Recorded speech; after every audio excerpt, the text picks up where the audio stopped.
Hello, it's Sarah here. Welcome back to Never Out of Books. And I have been very remiss in wrapping up lately. I have not wrapped up since like the middle of November. So I have a month and a half of reading to tell you about. So the first book that I'm going to talk to you about is the 24th Stephanie Plum novel by Janet Evanovich. It is Hardcore 24. I just adore this series. Like, it's just so much fun. It is boring at this point a little bit though, because the same things happen and Stephanie will not choose which man she wants. And it does make me kind of crazy, considering it's been very difficult for me to figure out what in the world I want to read.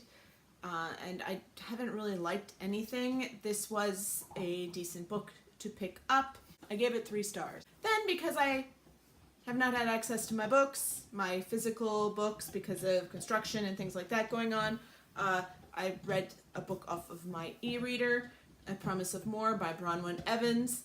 And obviously this is a historical romance novel that I had had on there since like 2012 or 2013, something like that. And I can tell you right now that I really just did not like this book. This is a marriage of convenience novel. She wants to get him back for killing her brother.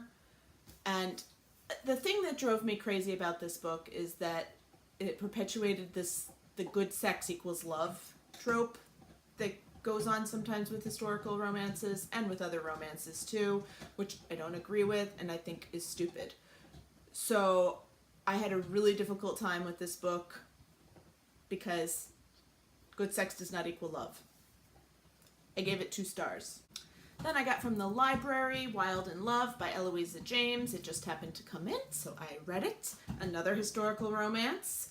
And Eloisa James is an auto-read author for me. I have always read her books. This is the first book in a new series, The Wilds of Linlow Castle. And so Lord Alaric comes home not realizing that his travels and adventures have been written into all of these plays and stories and that he's a celebrity. He falls in love with this Willa, and she is like a quiet, reserved person who doesn't like her life splashed in front of the whole world, and so it's his wooing of her and them all coming to terms with things and, you know, things in their past and all kinds of stuff like that. This was delightful, and I gave it 4 stars. It was a very good example of historical romance. Then Lucky in Love by Casey and West came in from the library. This is a young adult contemporary romance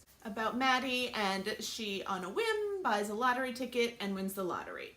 So this was a very predictable book. But it was also a very cute book. She does all of the stupid things that people do when they get money, when like an 18-year-old gets money anyway. But even when you're older and you would like get a lump sum of huge amounts of money, yeah, you tend to do some stupid things before you figure it out. And then it's a romance with Seth, who is of, I don't know what country descent, but he is a possibly Vietnamese descent. And they were very cute together, and it was a lovely little read. I liked it. Then I read from the library again, Storm Chaser by Cherry Adair. I had read, this is the 4th book in the Cutter K series. These are all they are treasure hunters. So these are like romantic suspense books, you know, set on the ocean, kind of like piratey vibes and things like that, which is kind of fun. This one was okay. In this one, he thinks he finds the lost city of Atlantis, so, and maybe he did. Then I finished Flow, The Cultural History of Menstruation, and this was for Nonfiction November, and this is by Alyssa Stein. This was a very interesting read, to be perfectly honest. It wasn't quite what I expected. I really wanted a more cultural, as in all around the world sort of story, and this really was US focused. So if you are interested in this sort of thing, then just know that. And I found her chapter on hysteria and its link to PMS to be completely eye-opening, okay? Because hysteria didn't come out of the books as an actual psychiatric diagnosis until about 1960. And in 1962, PMS started happening.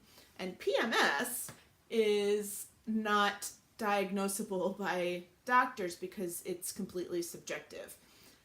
So, like, her theories on that were very, very interesting. So I gave this one 4 stars. I really did enjoy this book.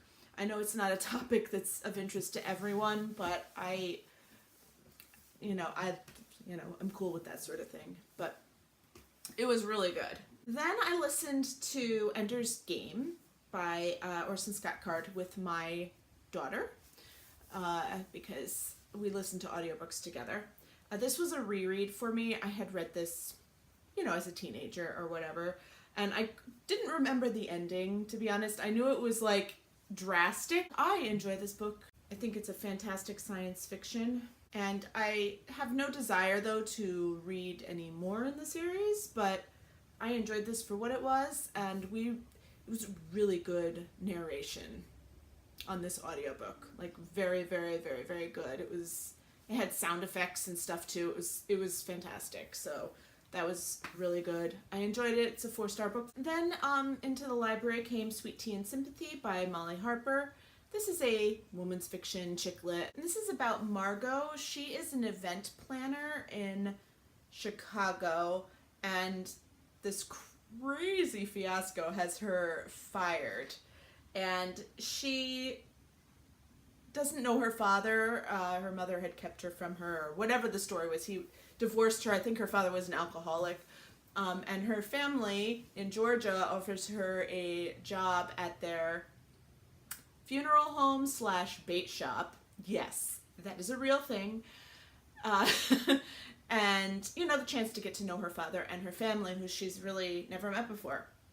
Since she was, she hasn't seen them since she was like 2 years old or something. And she meets the principal of the elementary school, and they kind of hit it off because they're both outsiders. I mean, it wasn't laugh out loud funny, and it wasn't, earth-shattering, or it didn't do anything special. So normally I would give it 3 stars, but there's a quote in here that made me give it another star. Kyle, the principal, calls bacon nature's glorious meat candy, and that bit of writing gave it another star. So I gave it 4 stars. Then I finished Dragonfly in Amber by Diana Gabaldon. This is the 2nd book in the Outlander series. I, don't want to spoil the book for you. With like 10 books in the series at this point, there's only so much I can spoil, I feel, at this point. But this one dragged for me a lot. This one is a lot more political intrigue. So if you like political intrigue, then this is the one for you. This is the, Claire and James are trying to change history and make it so that Culloden never happens. The problem I had with this is that, you knew some of the end already at the beginning starting the book, because it starts 20 years later. So Claire survives. Like, this is not... And then that there's like 6 more books in the series, so you kind of know that he does too, even though at the end it leaves it like a cliffhanger. And you also know that, yes, these are kind of like a science fiction sort of book, and there's some other things going on and other elements of the time travel, and this book does open up bigger ideas with regard to the time travel. So that was good. Reading this book was kind of a drag for me, to be perfectly honest, because I knew what was going to happen, and the writing style itself did not make me care how they got there. On the other side, watching the series on TV was fantastic, because the costume designers went like crazy, all right? It was beautiful. I will also say that there was a little less rape in this book, which was nice. A lot less sex, too, just in general, I think. Because there was more politics and, we're an old married couple going on now. So that was kind of good. But we'll see. Stars is gone off of, free off of our cable stuff, and I'm not paying for it. So I don't feel the rush to read Voyager quite yet. And I don't think I'm up for it right at the second. So we'll see when I get to that. Then I read the final book in the Locke and Mori series. This came from the library, Final Fall by Heather W. Petty. This series I've been kind of begrudgingly reading. It's a play on Sherlock Holmes and Moriarty. And, you know, if they were a boy and a girl and teenagers. I mean, the concept was very cool, but... And you can see how Moriarty turns evil, like, because Mori is a girl in this, and her background, and you can see in this book finally how it clicked, how they become arch enemies. But it is, as you can guess, a very dark series, and to be perfectly honest, I'm just not a Sherlock Holmes fan, or whatever you'd like to call it. So these books were really just not for me, although they might be for other people. So I hate to give it a really crappy review or something because it just wasn't my style of book that I enjoyed. I did end up giving it 3 stars though because, you know, the writing is good. It's just wasn't for me. That ended up being a bit longer than I anticipated. I apologize for that. I will try to wrap up a little bit better in the future. And so that was November, like half of November and all of December. And I'm thrilled to be caught up now, kind of. So I will talk to you all again later. Enjoy your reading. Bye.